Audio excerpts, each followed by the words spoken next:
चालू करायला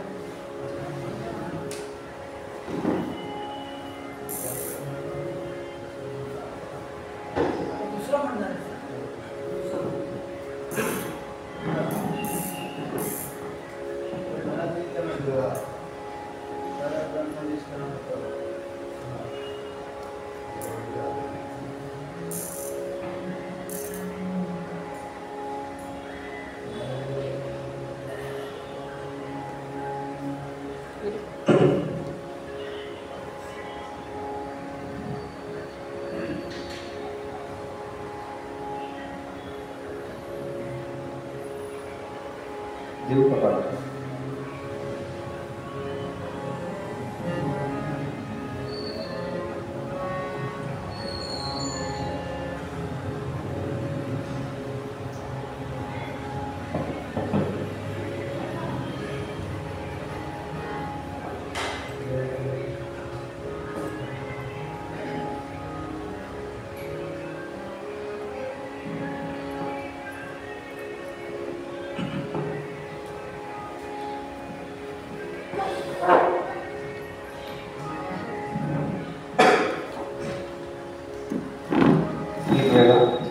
सामूहिक ओंकार करूया.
श्रीमन्महागणाधिपतये नमः.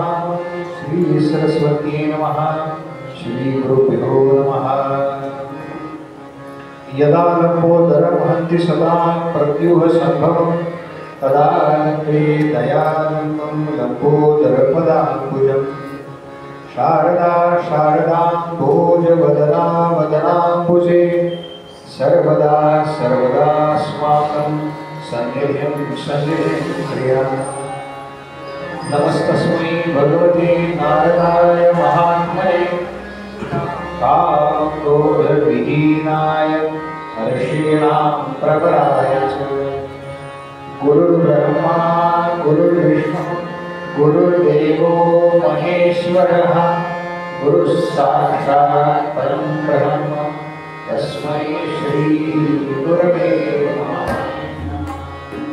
नमोस्तुते व्यासविशालबुद्धे प्रह्लादविन्दायतपत्रनेत्रं येन त्वया भारततैलपूर्णः प्रज्वालितो ज्ञानप्रदीपः. जयांसा जय जन्मतामार्थधारा जयाने सदा वासनामातकेला जयांचा वही सर्वदा कीर्ति. नमस्कार ब्रह्मचैतन्यमूर्ति शुकाचार्ये पूर्णवैराग्यजासे वसिष्ठापरिज्ञानयोगेश्वरासे कबीरवादिका सारिका मान्य ऐसा. नमस्कार नमस्कार सद्गुरु रामदास. अलंकापुरी पुण्यभूमि पवित्र जिथे नांदतो ज्ञान राजा सुपात्र. जया ठरिता महापुण्य राशी. नमस्कार सद्गुरु ज्ञानेश्वरा. समचरण सरोजं सागर लीलाभुदाभं जगन्नीत पाणिं मंडलं मंडलां. तरुणतुलसीमाला कंधरं कञ्जनेन्द्रं सदयधवलहासं विठ्ठलं चिन्तयामि कैलासराणा शिवचन्द्रमौळी फणीन्द्रमाथा भ्रुकुटी झळाळी कारुण्यसिन्धो भवदुःखहारी तुझवीण शम्भो मजडोणतारी मोहं करोति वाचालं पङ्गुं लङ्घयति गिरिं यत्कृपाणमहं वन्दे परमानन्दमाधवम् वसुदेवसुतं देवं कंसचाणूरमर्दनं देवकी परमानन्दं कृष्णं वन्दे जगद्गुरुं कृष्णाय वासुदेवाय हरये परमात्मने भक्तक्लेशनाशाय गोविन्दाय नमो नमः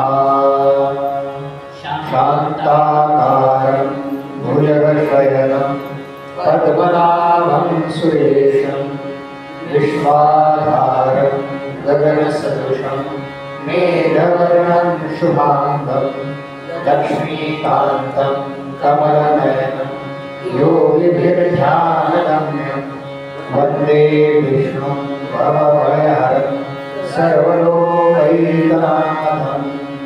गोपाल कृष्ण भगवान की जय गोपाल कृष्ण भगवान की जय गोपाल कृष्ण भगवान की जय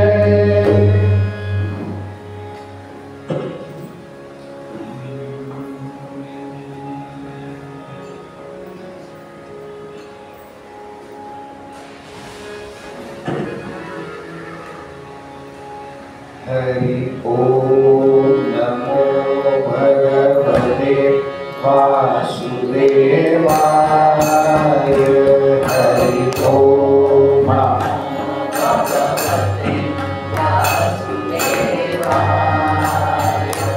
हरि ओम नमो भगवते वासुदेवाय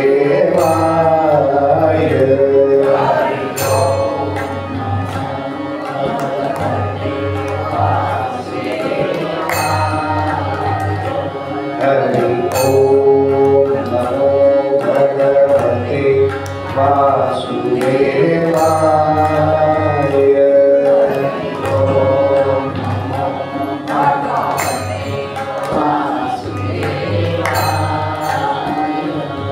हरि ओम नमो भगवते वासुदेवाय हरि ओम नमो भगवते वासुदेवाय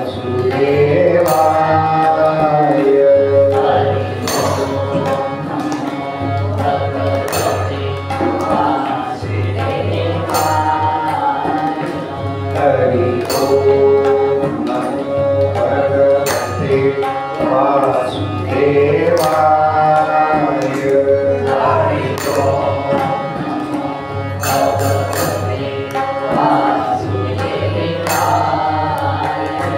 हरि ओम नमो भगवते वासुदेवाय हरि ओम नमो भगवते वासुदेवाय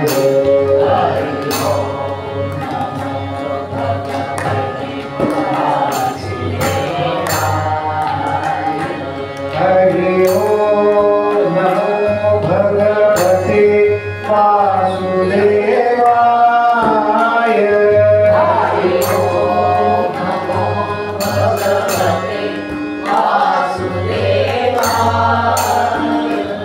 हरि ओम नमो भगवते वासुदेवाय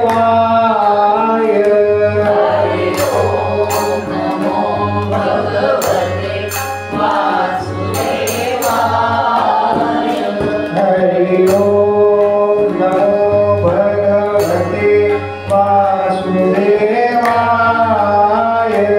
हरि ओम नमो भगवते वासुदेवाय हरि ओम नमो भगवते वासुदेवाय हरि ओम नमो भगवते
अनेन प्रियतां देवो भगवान् जानकीपति श्रीरामचन्द्र पूर्वेषाम् अस्माकं कुलदैवतं श्रोता वक्ता श्रीराम समर्थ श्रीराम समर्थ श्रीराम समर्थ जय जय रघुवीर समर्थ।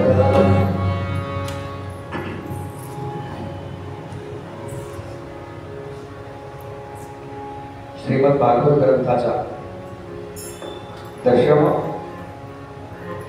आणि एकादश अशा दोन स्कंदांवरती जे निरूपण सुरू आहे त्या निरूपणाच्या श्रवणाकरता उपस्थित सर्व श्रोते साधक सज्जन तत्वचिंतक नामधारक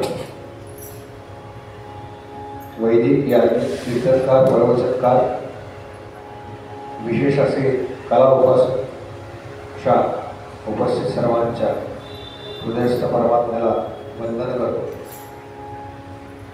आपल्या त्या पुण्याईला वंदन करतो जी पुण्याई आपल्याला या ठिकाणी घेऊन आली बरं का। मंदिरात जाण्याकरता पुण्य लागतं बरं का, लक्षात ठेवा।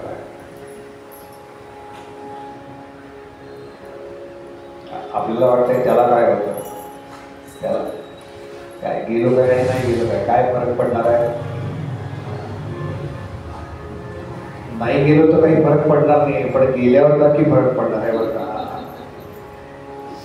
काय असतं आणि आपली एखादी ठरवलेली गोष्ट असते ना, या आपण वंचुकी असतो बरं का, वंचुकी असतो।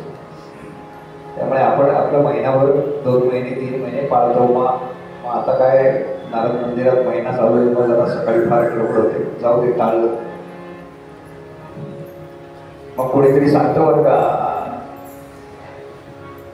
घरातनं बाहेर पडलो ना बुवा की मी पहिला मंदिरात जातो मग कुठे जायचं ते, हे आपल्याकरता सूचना आहे बरं का। बुवा गेले 10 दिवस गेले नाही मंदिरात, लगेच आज हनुमंतांना गेलो बरं का, वीर माणूसला की रोज जातो काय या गडबडीत जवळ नव्हतं। याच्याकरता हनुमंतांनी त्यांना पाठवलं असतं बरं का आपल्याला हा निरोप द्यायला, नाही तर कशाला सांगतील ते, लगेच चूक सुधारली। हा तर क्षमा मागितली बरं का, काही जमलं नाही म्हणाले म्हणजे मग ते फक्त सगळं म्हणतो भीमरूपी वगैरे इथे डोकं नको का टेकवायला। आपण ठरवलेल्या गोष्टी आपण पाळल्या नाहीत ना की भगवंत त्याच्याकरता कोणाला तरी पाठवतात बरं का, आठवण करून द्यायला, फक्त आपल्याला ते कळलं बरं सत्य होता, आपल्याला ते कळलं पाहिजे।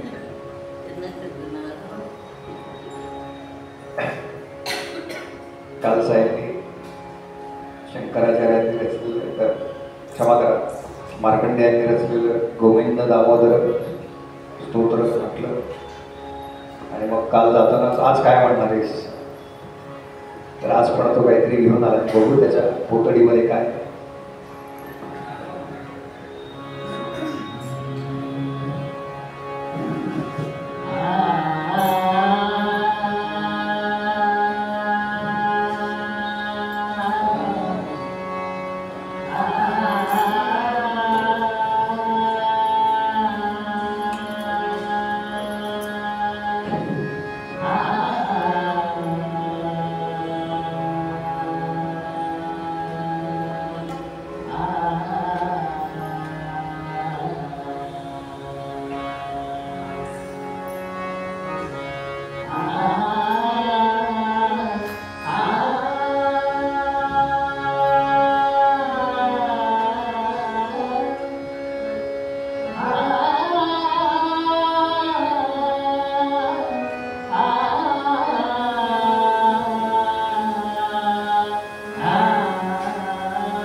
हृदयं मधुरं रमणं मधुरं मधुराधिपते अखिलं मधुरं मधुराधिपते अखिलं मधुरं मधुराधिपते अखिलं मधुरं मधुराधिपते अखिलं मधुरं मधुराधिपते अखिलं मधुरम्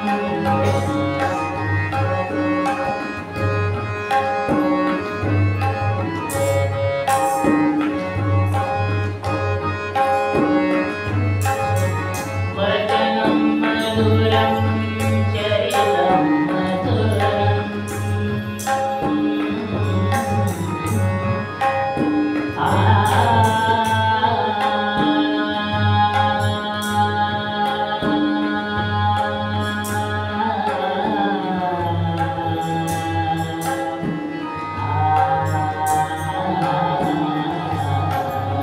वचनं मधुरं चरितं मधुरं वचनं मधुरं चरितं मधुरं वसनं मधुरं वनितं मधुरं वसनं मधुरं वनितं मधुरं चरितं मधुरं रमितं मधुरं चरितं मधुरं रमितं मधुरं मधुराधिपते अखिलं मधुरं मधुराधिपते अखिलं मधुरं मधुराधिपते अखिलं मधुरं मधुराधिपते अखिलं मधुरं मधुराधिपते अखिलं मधुरम्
नृत्यं मधुरं सख्यं मधुरं नृत्यं मधुरं सख्यं मधुरं मधुराधिपते अखिलं मधुरं मधुराधिपते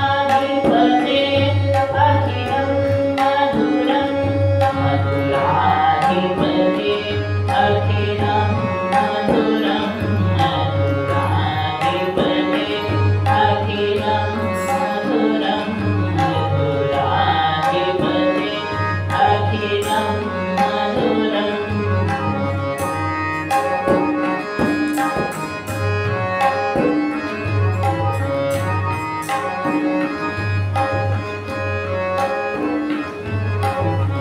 हरणं मधुरं तरणं मधुरं हरणं मधुरं रमणं मधुरं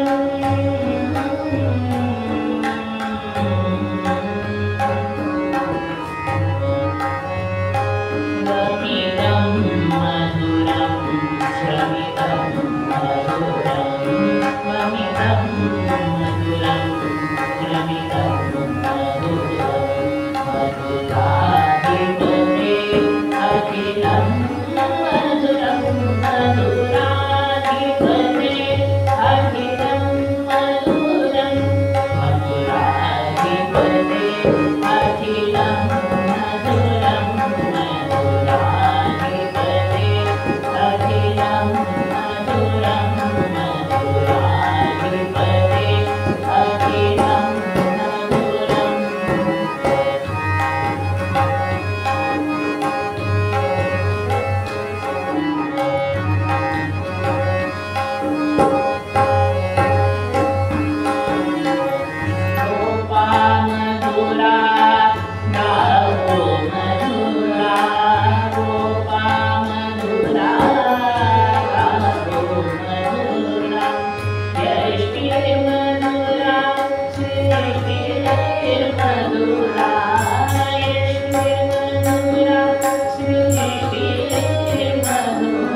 गोपाल कृष्ण भगवान की जय, गोपाल कृष्ण भगवान की जय, गोपाल कृष्ण भगवान की जय.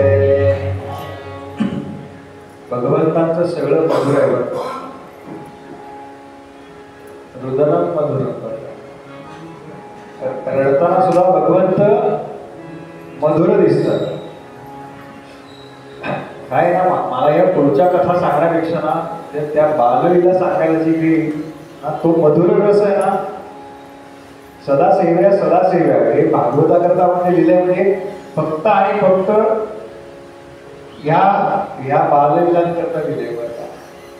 मधुर रस काय त्या मधुर रस.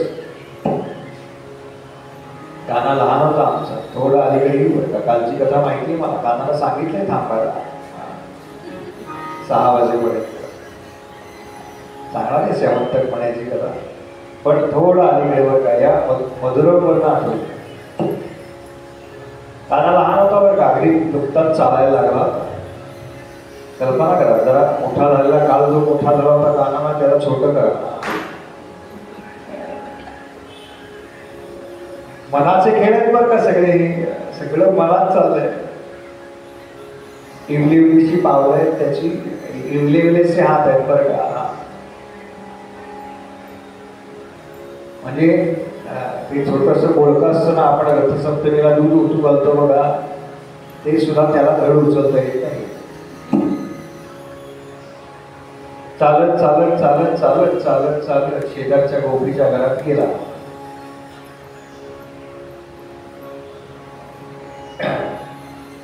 ती त्या गोवऱ्या थापत होती शेणाच्या. हे नित्याचं काम आहे बरं का गोपींचं. त्यांना काही हात भरले वासच येतोय वगैरे असं काही नाही. आपल्यासारखं व्हाईट कॉलर जॉब पाहिजे सगळ्यांना. आपला शेतीप्रधान देश आहे बरं का, कृषीप्रधान देश आहे आपला. त्यानं पिकवलं तर आपल्याला खायला मिळालं ना, नाही का. सगळ्यांनी जर बंद केलं आपलं पिढीचं काम तर कसं काय चाललं. आणि हा गेला तिच्याकडे, ती गौऱ्या थापत होती. काना म्हणाला मला लोणी दे, मला लोणी दे. ती म्हणाली आपण पण असंच असतो बरं का. ती म्हणजे ती वेगळी म्हणायची बरं का, ती आपणच होत ना. ती म्हणाली काना असं काही काम न करता लोणी मिळणार. संत तर म्हणाले भगवंतांना देशी काय घेशी तेव्हा देशी, ऐसा कृपण म्हणाले तू. आधी द्यायला होतोस काहीतरी. आपण जातो की नाही मंदिरामध्ये, अमुक झालं तर माझ्या शत्रूचं वाटोळ झालं तर आई त्याचं वाटोळ होत नाही बरं का. काही हिंमत नाही आपल्यात कोणाचं वाटोळ चौकोन होत नाही त्याचा. वाटोळ काय वाटत आहे लक्षात घ्या. प्रत्येकाबद्दल सद्भावना ठेवण्याचा प्रयत्न करा बरं का ना. वाईट चिंतण्यापेक्षा सद्भावना ठेवायला सुरुवात केली ना की आपली प्रगती व्हायला लागते. तो काय करायचं करू दे बरं का. आपण त्याच्याबद्दलची भावना चांगली ठेवा. हे सगळं जग भावनांचा खेळ आहे बरं का. सद्वासना तुम्ही मनातून बाहेर टाकली की तुमच्याकडे सद्वासनाच येणार. असद वासना मनातून बाहेर टाकली की तुमच्याकडे असद वासनाच येणार. बस. ती शेणाच्या गौऱ्या थापत होती. काना म्हणाला काय काम करू. मी पण म्हणाली काय सांगायचं त्याला, एवढेसे आले हा काय करणार. एक काम कर काना, ते तिकडे पडलेलं शेण आहे ना ते बोळक्यात भर आणि मला इथे आणून दे. काना म्हणला त्याच्या बदल्यात लोणी किती देशील. काना हुशार काय, इक्वल पाहिजे ना काउंटिंग. सबका साथ सबका विकास. सबका साथ आहे पण ठीक आहे बरं का. सगळ्यांना जीएसटी भरला इन्कम टॅक्स भरायला लागला की होईल हळूहळू. फक्त आम्हीच भरायचा आणि त्यांनी आपलं सरकारी दवाखान्यात जायचं, नाही चालत. काना म्हणला काय देशील त्याच्याबद्दल, किती लोणी देशील? म्हणाली जेवढी बोलकी तू आणून देशील ना शेण, तेवढी बोलकी तुला लोणी देईल. झालं, 1-2 बोलकी दिली कानाने.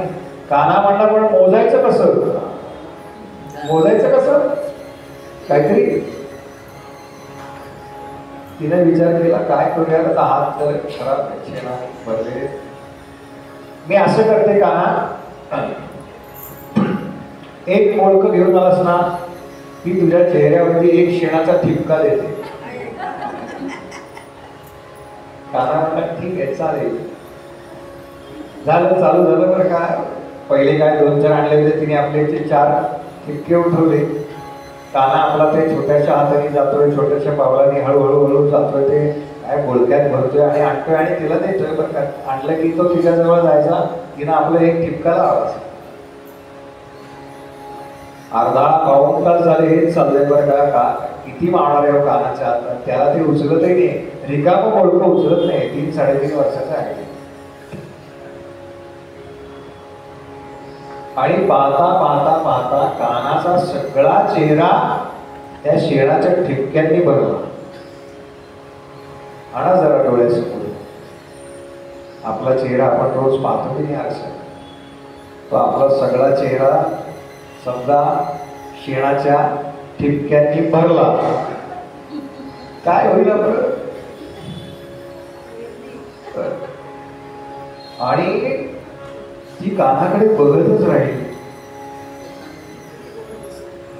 म्हणाली, काना तुझ्या चेहऱ्याला सगळीकडे शेड लागलंय रे, तरी तू किती सुंदर दिसतोयस. असं म्हणून तिनं तो शेणाला माखलेला हात होता ना, तो असा धरला आणि पाहत राहील बरं का कानाकडे. डोळे तुम्ही घ्या रे सुख माझ्या विठोबाचे मुखोपास. कानाला काय उत्तर दिलं माहितीये? अगं मी सुंदर दिसतोय याचं कारण मी मनानं फार सुंदर आहे. भगवंत मधुर आहे म्हणजे काय? भगवंतांचं मन निर्मल आहे म्हणून ते मनाने सुंदर आहे. ती म्हणाली कानाला, काना अरे आम्ही ब्युटी पार्लर मध्ये किती वेळा जातो, तरी काही नाही. कोळसा कितीही होगा काळा तो काळा. सौंदर्य आतून आहे बरं का. एकदा मन सुंदर झालं ना की आजूबाजूचे म्हणतात बरं का, हल्ली तुम्ही वेगळे दिसता म्हणतात ना का, आपण आतून निर्मळ व्हायला लागतो. लक्षात ठेवा, सौंदर्य हे बाहेर नाही आहे बरं का, सौंदर्य हे आतमध्ये असतं. असा आमचा काना मोठा झाला आणि काल गोपालना म्हणाला होता की थोडं थांबा. किती दिवस थांबायचं? आत गेला बरं का, या गुहेमध्ये गेला आणि आतमध्ये जांबाबान नावाचा अस्वल आहे. त्याने त्या सिंहाला मारलं होतं. त्याच्याकडून तो मणी तो चमकत होता. त्याला काही सोनं मिळतं वगैरे माहिती नव्हतं. तो काय आपल्यासारखा नव्हता, भागवत ऐकलेलं नव्हतं त्याला. नाहीतर त्याला माहिती असतं तर कशाला ठेवला असता. मुलांना खेळायला दिलं चेंडू चेंडू, त्यांच्या मुलांना खेळायला दिला होता. तो आला, भगवंत त्याच्या गुहेमध्ये आहे. त्याला वास आला बरं का. ह्या प्राण्यांना एक विशिष्ट शक्ती असते यांच्याकडे. हे वासावरून ओळखतात. वेगळा प्राणी आलाय, वेगळं कोणी आलाय, मनुष्य आलाय. त्याला वास आला की मनुष्यासारखं कोणीतरी आपल्या गुहेमध्ये शिरलंय आणि तो आत शिरला. त्याने श्रीकृष्णाबरोबर घनघोर युद्ध केलं असा उल्लेख आहे. किती दिवस चाललंय हे युद्ध? 28 दिवस चाललंय. म्हणजे एकदा भगवंत त्याला ठोसे मारतायत, एकदा तो भगवंतांना ठोसे मारतोय. दोघांमध्ये कुस्ती चाललेली आहे. 28 दिवस चालले हे सगळं प्रकरण. बाहेरचे उभे होते ना ते कंटाळले. एक दिवस झाला, 2 दिवस झाले, 3 दिवस झाले, कंटाळले. किती दिवस थांबले होते तर 12 दिवस थांबले असा उल्लेख आहे बाहेर. आणि म्हणाले आता आपण परत जाऊया, परत जाऊन आपल्या राजधानीमध्ये निरोप सांगू की असं असं झालंय. श्रीकृष्ण आतमध्ये गेले ते की बाहेर आलेले नाहीये. आतमध्ये ज्या अर्थी श्रीकृष्ण गेलेले आहेत आणि ते परत आले नाही याचा अर्थ आतमध्ये अशी काहीतरी गोष्ट घडतीये जी करण्याकरता किंवा ज्याचा निपात करण्याकरता पुरेशी शक्ती मिळत नाहीये श्रीकृष्णाला. म्हणून घरी काय केले भगवंतांच्या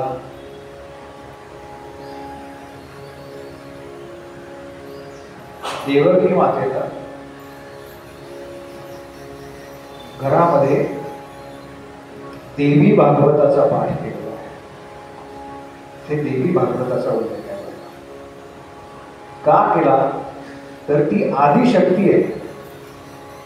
ती त्या शक्तीचं बल वाढावं आणि ते वाढलेलं बल माझ्या मुलाच्या कामी यावं याच्याकरता देवी भागवताचा सप्ताह केलाय असा उल्लेख आहे. 28 दिवसानंतर अखेर तो जांबवान दमला.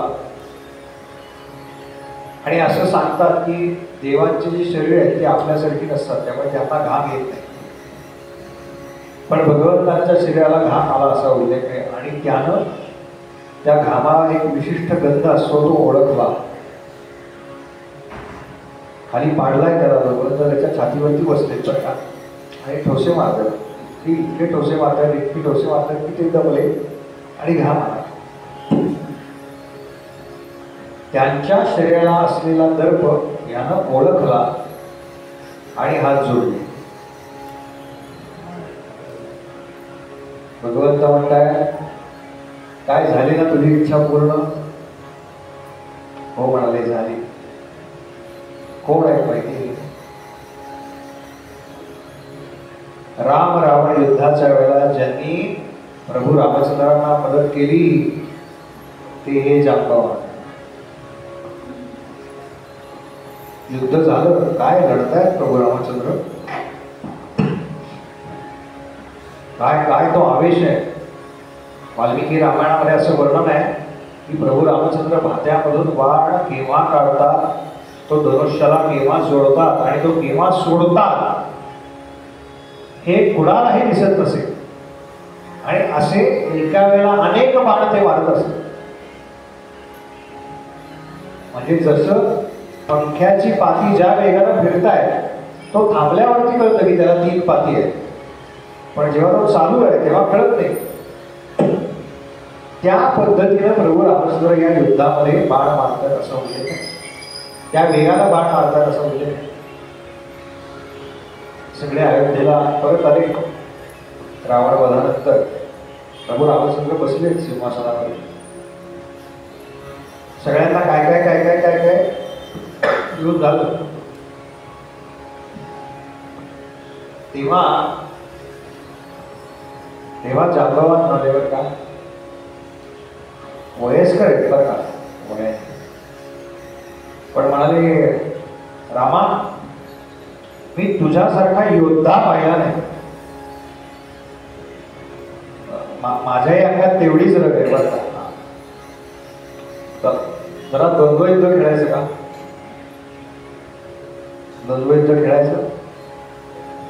प्रभू रामचंद्र म्हणले या अवतारामध्ये मी मर्यादा पुरुषोत्तम, त्यामुळे राजाच्या ज्या मर्यादा आहेत ना त्या मला सांभाळल्या पाहिजे. पण म्हणाले तुमची ही इच्छा आहे ना मी पुढच्या अवतारामध्ये नक्की पूर्ण करीन. तोपर्यंत काय करा, तोपर्यंत तपश्चर्या करा. तपश्चर्येशिवाय भगवंतांची प्राप्ती नाही. साधनेशिवाय भगवंतांची प्राप्ती नाही.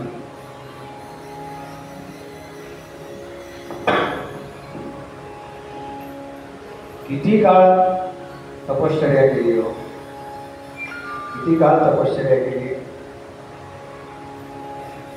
तर द्वापार युगाच्या अखेरीला भगवंतांचं प्रगटीकरण आहे. त्रेतायुग संपल्यापासून म्हणजे हा आदेश दिल्यापासून प्रभू रामचंद्रांनी द्वापार युगाच्या अखेरपर्यंत तपश्चर्या केली. का? रामचंद्र त्यांनी मला एकदा सांगितलंय की तुझ्या बरोबर पुढच्या अवतारामध्ये द्वंद्वयुद्ध खेळणार. एवढा काळ तपश्चर्या केली. इथे प्रभू रामचंद्रांच्या युद्धाचं वर्णन आहे बरं का. कशा पद्धतीने आपण युद्ध केलं मागच्या अवतारामध्ये, कसा तो समुद्र शरवला, ते सगळं भागवतामध्ये लिहिलेलं आहे. असं सगळं केलं आणि मग ह्या जांबवानानं काय केलं, आपली जी कन्या आहे जांबवती, ती भगवंतांना अर्पण केली. म्हणाले माझ्या कन्येचा स्वीकार करा. तो शमंतक मणी जो होता तो सुद्धा भगवंतांना परत केला. ते सगळं घेऊन भगवंत आले.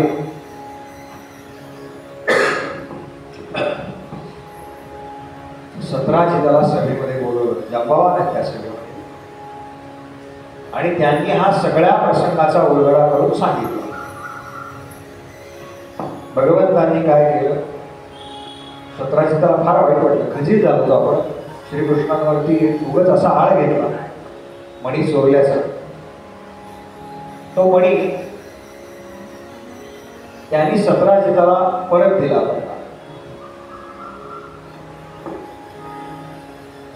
सतराजिताला फार वाईट वाटत होतं की मी असं त्यांच्याबद्दल बोलतोय, तर त्या अपराधाबद्दल मी काय करावं, कशा पद्धतीनं मी त्याचं परिमार्जन करावं. अखेर बराच काळ विचार करून त्यानं काय केलं, तर त्याने आपली कन्या भगवंतांना अर्पण केली. ही कन्या म्हणजे सत्यभामादेवी. भगवंतांनी जो पारिजातक नावाचा वृक्ष इंद्राच्या दरबारातून आणला, आता जो आपण पारिजातक बघतो तसाच असेल का असा विचार करू नका बरं का. याचं कारण त्या लोकांमधले देह वेगळे असतात आणि या लोकांमधले देह वेगळे, त्यामुळे त्याचं बीज आणलं असं आपण म्हणूया. तो अशा पद्धतीने उगवला. हा पारिजातक कुठे लावलाय माहिती आहे ना? हा पारिजातक लावलाय सत्यभामेच्या महालामध्ये. आणि पारिजातकाचं एक वैशिष्ट्य आहे माहिती ना, आहे का कोणाकडे पारिजातक आहे? हे आहे आमच्याकडेही होता बागेमध्ये. त्या पारिजातकाचं वैशिष्ट्य असं आहे की त्याची फुलं जर आपल्याला हवी असतील, तर ऐकून ठेवा, फार महत्वाचं आहे.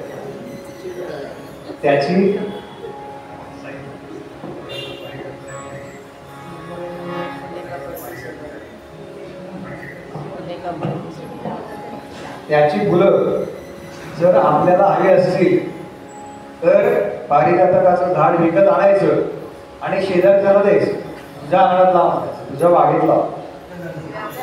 याचं कारण असं आहे, तो असा वाढतो आणि परत झुकतो बरं का. माणी परवा फार छान म्हणाले, बहरला पारिजात दारी फुले का पडती शेजारी.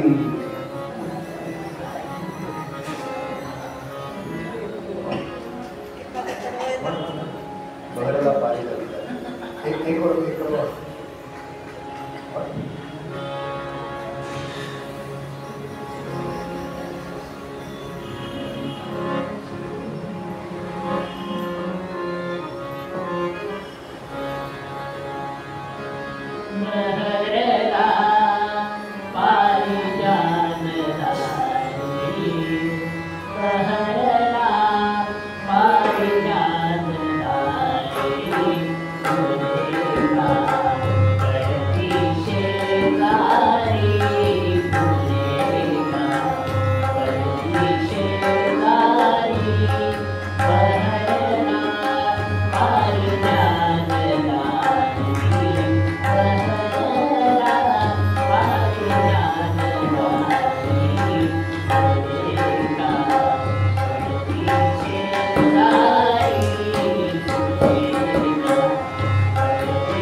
की जय, गोपाल कृष्ण भगवान की जय, गोपाल कृष्ण भगवान की जय.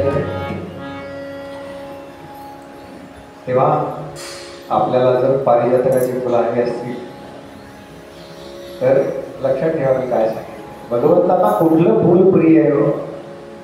पारिजातकावर सांगतो बरं. भगवंतांना कोणतं फुल प्रिय आहे? म्हणजे ते ठीक आहे बरं का, पत्र पुष्पम फलम तोयम. ते काय भगवंत म्हणाले, आपण बरोबर ते उचललं बरं का. लगेच सगळीकडे पाणी घालत सुटतो, काही खर्च नाही. महानगरपालिकेच्या नळाला येतं.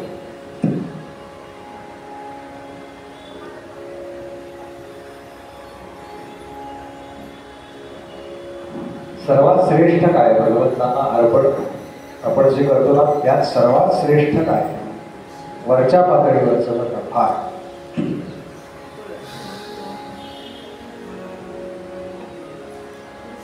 आपण जी बाजारातून फुलं विकत आणतो ना, ते 2 नंबरला आहे बघा. ते 2 नंबरला आहे. आणि 3 नंबरला काय? सर्वात श्रेष्ठ काय सांगायचंय मला, पण आधी 2 आणि 3 सांगतो. मग 1 नंबरला काय हे महत्वाचं.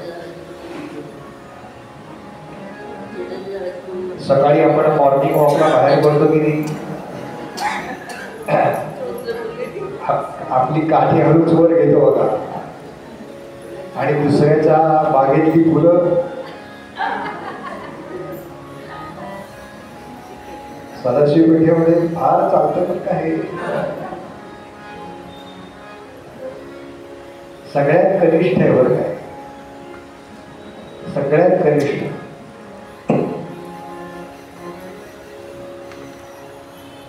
एकदा एक आजोबा असं करत होते, सदाशिव पेठेत चाललो होतो.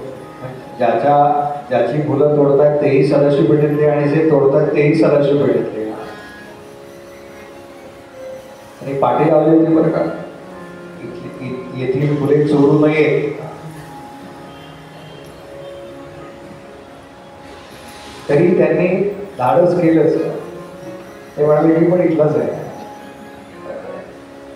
ती आपली छत्री होती ना, जुन्या छत्र्या आठवा, मराठी 8चा आकडा. इंग्रजी 8च्या आकाराच्या छत्र्या आल्यावर कशा ओढायच्या आणि कशा बंद करायच्या. तो 8चा आकडा वरती गेला, एक फांदी ओढली, फूल तोडलं बरं का. तेवढ्यात आता आवाज आला, काय हो ती पाठी वाचली आहे का?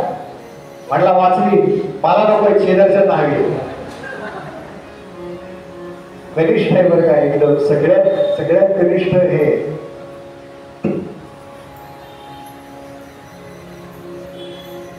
त्याच्यापेक्षा थोडं वरच म्हणजे क्रमांक 2, 3, 2 आणि 1 असं सांगतात बरं.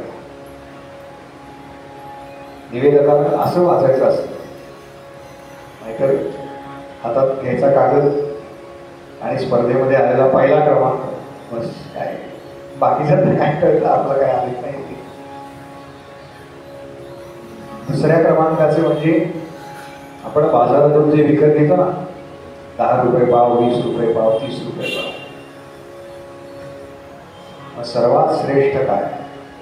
भगवंतांना कोणतं फूल प्रिय आहे? तर ज्या झाडाची सेवा आपण केलेली आहे ते फूल प्रिय आहे भगवंतांना सगळ्यात. लक्षात ठेवा. काय दुर्वा लावायला फार काही लागत नाही हो, तुळस लावायला फार काही लागत नाही. मिळाली आहे ना परवा विवाहाच्या वेळेला, लावा आपल्या गोष्टीमध्ये बरं का. एक मोठी करा, त्याला 2 फांद्या फुटतात किंवा ते बारीक खोडायचं असतं बरं, आणि नख लावत नाही बरं का. तुळशीला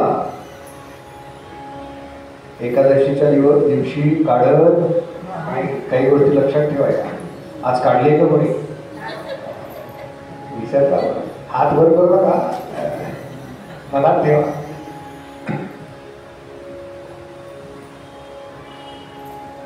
ज्या झाडाची सेवा आपण करतो त्या झाडाचं मग तुम्ही पान वाहा, फूल वाहा, काही वाहा बघा, भगवंतांना ते प्रिय आहे. कारण भगवंतांना तुम्ही काय वाहताय हे प्रिय नाही, भगवंतांना सेवा प्रिय आहे. माऊली म्हणाल्या येथे सेवा हाच दारवंता, ज्ञानेश्वरीमध्ये म्हणाल्या. सद्गुरूंच्या मंदिरामध्ये प्रवेश करण्याकरता काय आहे मध्ये, कुठल्या मार्गाने आत जायचं, बाकी काही नाही. तुम्ही काय पाकिटात काय घालताय हे बघत नाही बरं का सद्गुरू. येथे सेवा हाच दारवंता. अशी सेवा प्रिय आहे. यानं काय केलं, 17 जणांना आपली कन्या दिली आणि आहेरामध्ये तो शेवंत मणी दिला. भगवंत पण पक्के म्हणाले अरे हे काही मी मण्याकरता केलं नव्हतं बरं का, तो मणी तुला परत घेऊन जा.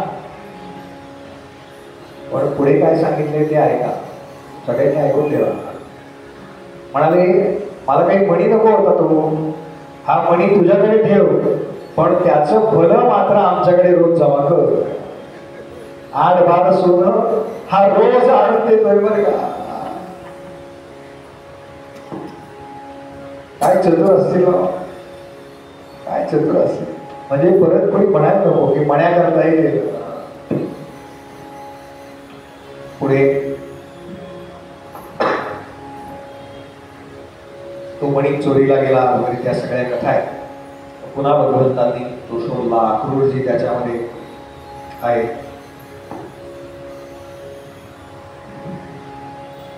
अशा कथा आणि मग भगवंतांच्या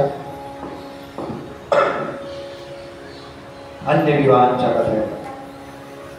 भगवंत आणि अर्जुन एकदा नदी किनारी फिरतात.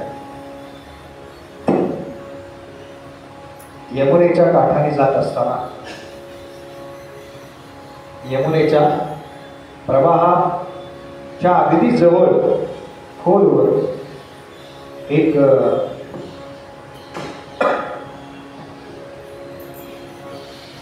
कन्या त्यांनी पाहिली आणि अर्जुनाला पाठवलं की अर्जुना तुझा आणि त्या कन्येची चौकशी कर, कोण आहे. अर्जुन गेला आणि विचारलं की तू कोण आहेस, काय कशा करता इथे तपश्चर्या करतेस, मला श्रीकृष्णांनी पाठवलं. तेव्हा ती म्हणाली माझं नाव कालिंदी, मी सूर्यदेवाची कन्या आहे.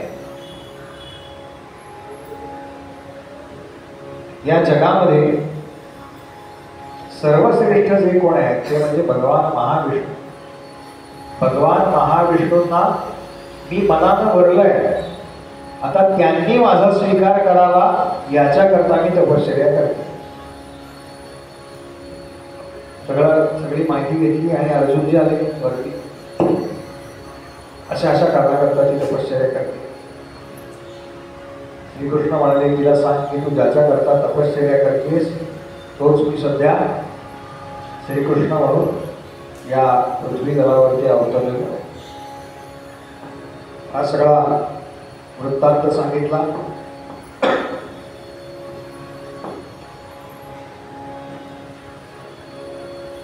कालिंदीला भगवंतांनी धर्मराजाकडे आणले. बघा तिथे पांडवांच्या इथे त्यांचा तो सगळा विवाह सोहळा पार पडला.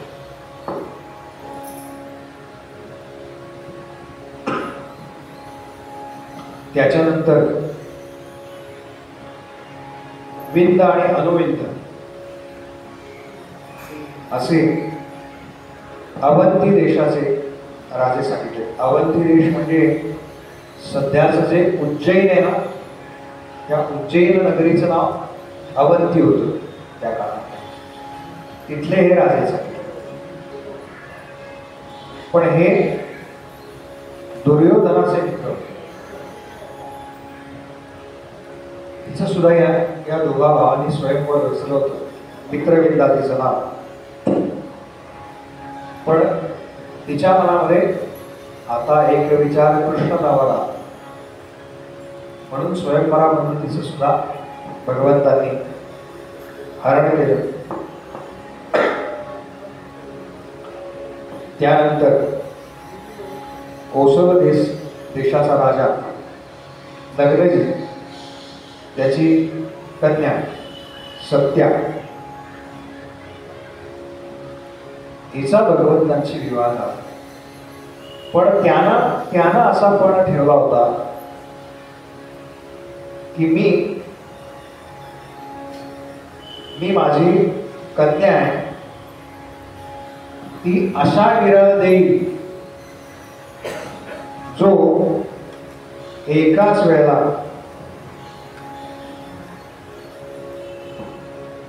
7 बैलांना एकाच वेळेला बेसर घालेल. आता आपल्याला फार काही कल्पना नाही याची. ज्यांनी शेती वगैरे केली आहे त्यांना कळेल काय बेसर घालायला काय ताकद लागते. आणि आत्ताचे नव्हते बरं का ते बैल, चांगले असे दष्टपुष्ट झाले. अनेकांनी प्रयत्न करून पाहिलाय बरं का, त्याची उदाहरण आहेत. कोणत्या राजांनी प्रयत्न करून पाहिला, पण कोणालाही ते शक्य झालं नाही. भगवंतांनी अगदी लीलया या सगळ्यांना बेसर घातली. आणि या नग्नजीताची जी राजकन्या आहे तिच्याशी भगवंतांचा विवाह झाला. सत्या, तीच नग्नजिती म्हणून पण तिचं नाव भागवतामध्ये आलेलं आहे.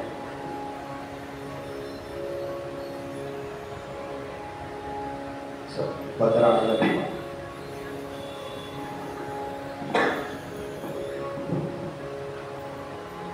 त्यानंतर भगवंतांची जी आत्या आहे श्रुतकीर्ती,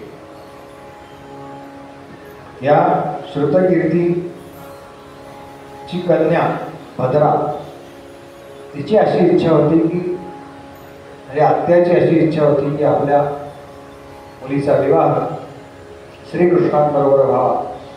म्हणून भद्रा नावाची कन्या श्रीकृष्णांना देण्यात आली. आणि त्याच्यानंतर मद्र देशाची राजकन्या लक्ष्मणा,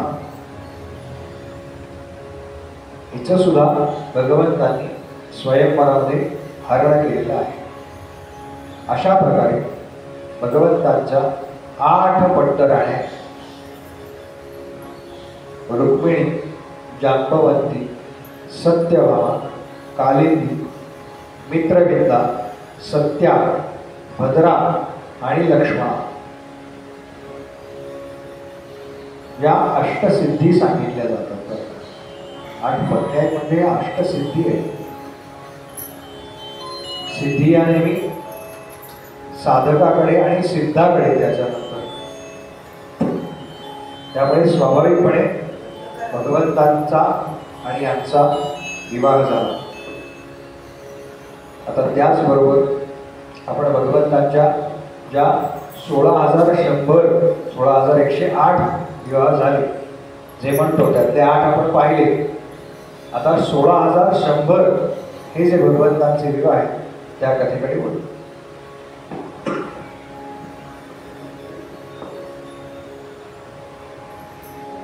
प्राग ज्योतिषपूर नावाचं ठिकाण आहे, म्हणजे सध्याचं आसाम, तो सगळा प्रदेश सांगितला. तिथे भौमासुर नावाचा राजा होता. भौमासुर किंवा नरकासुर. आपण नरक चतुर्दशी साजरी करतो ना दिवाळीच्या वेळेला, अभ्यंग वगैरे छान लवकर उठतो. पूर्वीच्या काळी थंडी असायची बरं का दिवाळीमध्ये, आणि काही थंडी वगैरे बघा गेले 2-3 वर्ष सगळं ऋतुकाल पालटलंय बरं का. ते गरम गरम पाणी काढलेलं असायचं. आई हळून हळून उठ लवकर नाहीतर नरकात पडशी. एक एक जण म्हणला आता कुठे पडलेलं आहे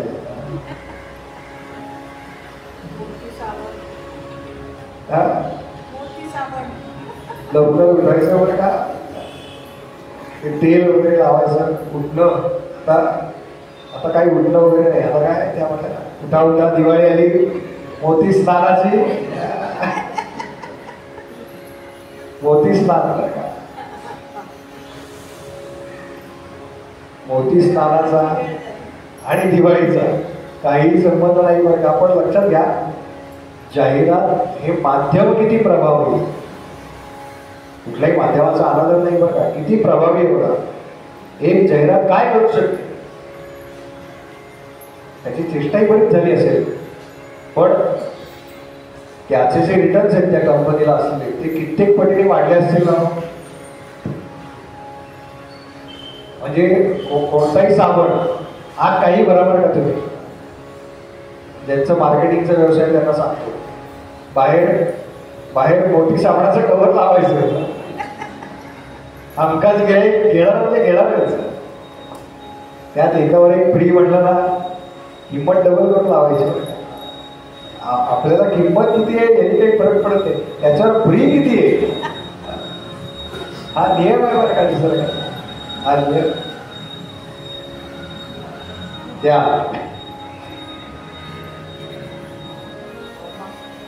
प्राणज्योतिष मध्ये त्याची रचना कशी आहे, त्या सगळ्या रचनेचा सगळा उल्लेख आहे बरं का, डिटेल. आणि भगवंतांचं जे नाम आपण घेतो मुरारी, त्या मूर नावाच्या दैत्याला इथे या युद्धात भगवंतांनी संपवलं. हरी म्हणजे शत्रू, मूर नावाच्या दैत्याचा जो शत्रू आहे, म्हणून मुरारी. प्रभू रामचंद्रांना रावणारी म्हणतात बरं का, रावणाचा शत्रू तो रावणारी. फक्त हा अर्थ पुजारी या शब्दाला लावायचा नाही, नाहीतर आपण लगेच ते आरी म्हणजे शत्रू सांगितलं होतं, मग पूजा करतात त्यांचे शत्रू का होते. आपलं डोकं कुठे चालेल ना सांगता येत नाही बरं का. ह्या मुरारी नावाचा उच्चार करू आणि याच्या या पुढच्या कथेकडे बोलू. श्री कृष्ण गोविंद हरे मुरारी.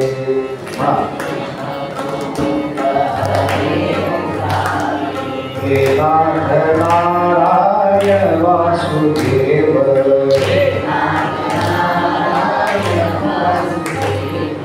श्री कृष्ण गोविंद हरे मुरारी.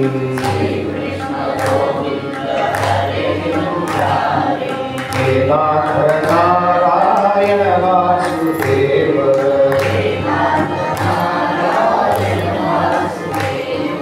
हे नाथ नारायण वासुदेव, हे नाथ नारायण वासुदेव, हे नाथ नारायण वासुदेव, हे नाथ नारायण वासुदेव, हे नाथ नारायण वासुदेव, हे नाथ नारायण वासुदेव, हे नाथ नारायण वासुदेव, हे नाथ नारायण वासुदेव, हे नाथ नारायण वासुदेव, हे नाथ नारायण वासुदेव.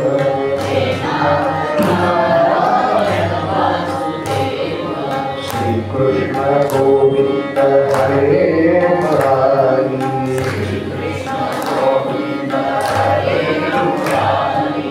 हे नाथ नारायण वासुदेव, हे नाथ नारायण वासुदेव.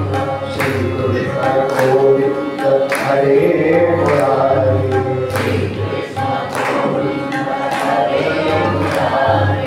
हे नाथ नारायण वासुदेव, हे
भगवंत आले, त्यांनी सगळी माहिती आधीच काढली होती. कुठे खंदक आहे, कुठे त्या खंदकामध्ये अग्निज्वाळा पेटवलेल्या आहेत. कोणत्याही कारणाने शत्रू आतमध्ये येऊ नये याच्याकरता जी काळजी घ्यावी लागते ती सगळी या ठिकाणी घेतली गेलेली आहे. प्राग ज्योतिषपुरामध्ये प्रवेश करणं अत्यंत कठीण आहे असा उल्लेख आहे. एकतर चारही बाजूने डोंगराची रांग, त्याच्यामध्ये हा प्रवेश, त्याच्या आतमध्ये म्हणजे त्या डोंगराच्या पाठीमागे शस्त्रास्त्रांनी सज्ज असलेले सैनिक लपले होते. त्या सैनिकांना पार करून जर कोणी आला शत्रू तर त्यांच्याकरता पाण्याने भरलेले खंदक आहे, म्हणजे तो पाण्यामध्ये पडावा आणि गतप्राण व्हावा.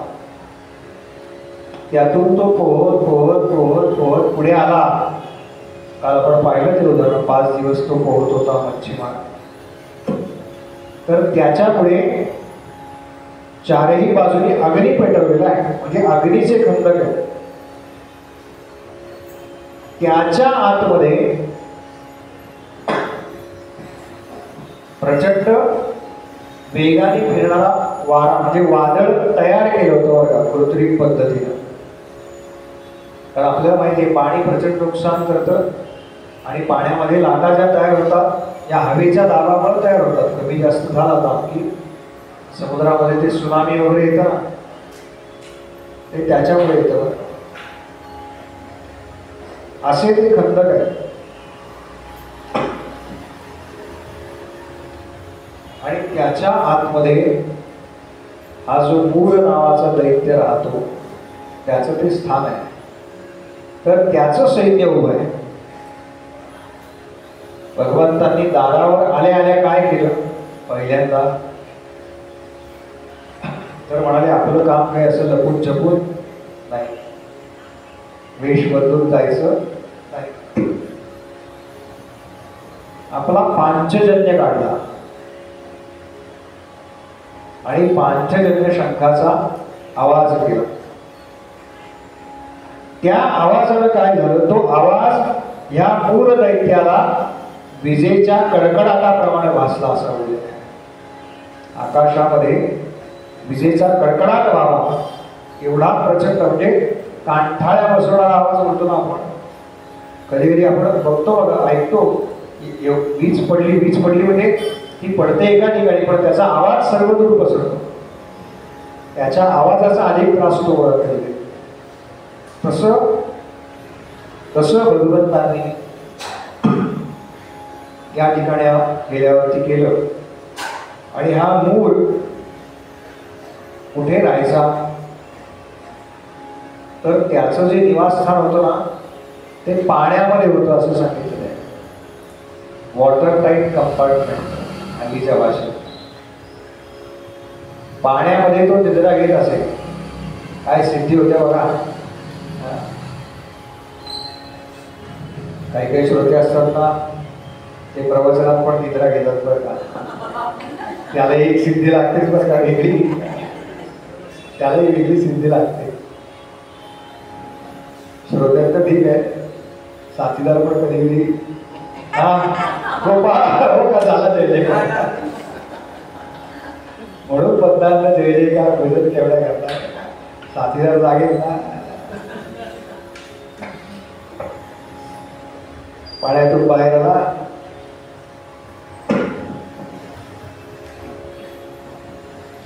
आणि हा दिसायला कसा आहे याचं बरोबर आहे बरं का.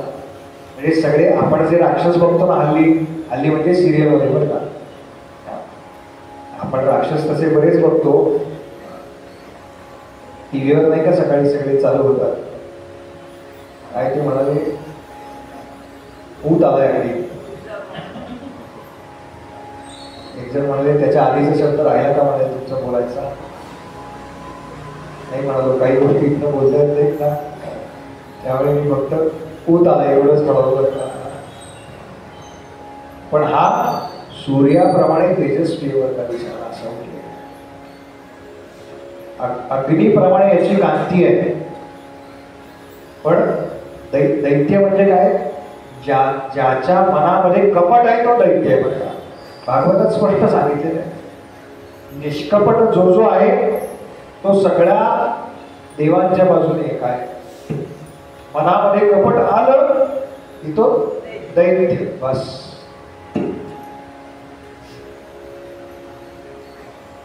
तो इतका सुंदर आहे इतका तेजस्वी आहे की वर्णन असे त्याच्या तेजाकडे पाहणं सुद्धा शक्य नाही बरं का. इतका तेजस्वी आहे. साधनेचं तेज आहे. आणि त्यानं काय केलं. त्यानं आपला त्रिशूळ घेतला आणि भरधाव वेगानं भगवंतांच्या अंगावरती धावून आला.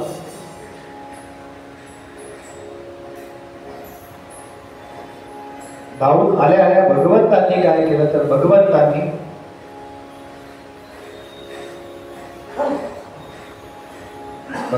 काय केलं हे उद्या संध्याकाळी 6 वाजता सांगणार. कारण तो तर धावून आलाय. आता बॉल यांच्या कोर्टात आहे त्यामुळे यांनी काय केलं ते जास्त महत्वाचं आहे. आपल्या दृष्टीने भगवंत काय करतात हे जास्त महत्वाचं बरं का. तेव्हा उद्या कोणीही चुकवू नका. उद्याचा एपिसोड फार महत्वाचा आहे. आरती करू आणि थांबू. गोपाल कृष्ण भगवान की जय. गोपाल कृष्ण भगवान की जय.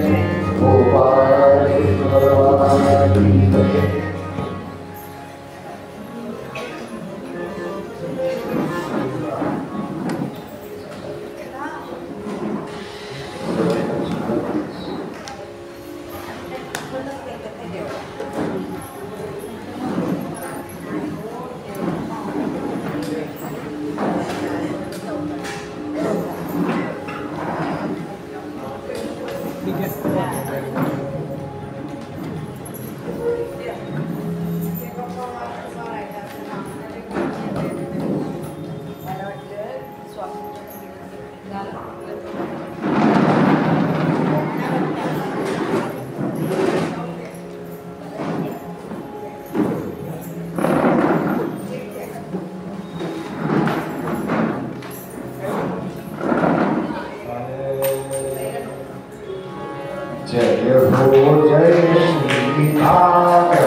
करता भाविक भरता उदार दाता मोक्ष तत्वता वेदाता आरती करो भगवंता जय हो जय श्री भारता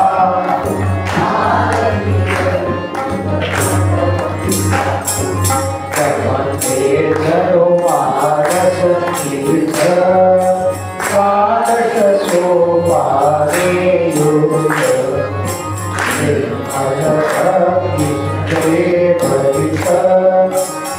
हरे हरि हम सचित लोक सुख बड़े संत गोले प्रेम निर्मले हर पदे रस पीता आरती करो भगवंता जय हो जय भागवता आरती करो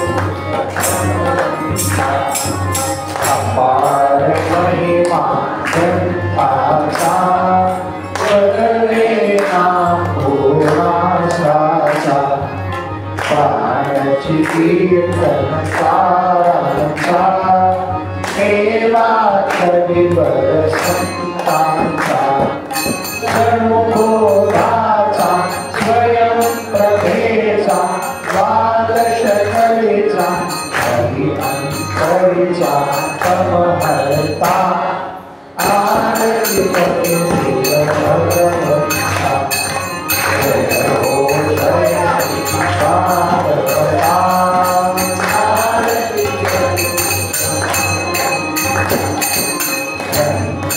देवा श्री कृष्ण गीते देवी मनपूर्ण अनन्य होता या शरण सचित करे मरण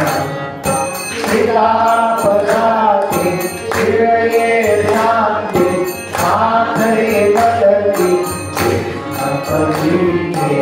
ओ माता आरती करो भगवंता जय हो जय भारता आरती करो भगवंता गोपाल कृष्ण भगवान की जय गोपाल कृष्ण भगवान की जय गोपाल कृष्ण भगवान की जय उपासनेला दुर्लक्षाने भावे भूले वसंता सदारे भावे सकल योगे अवधार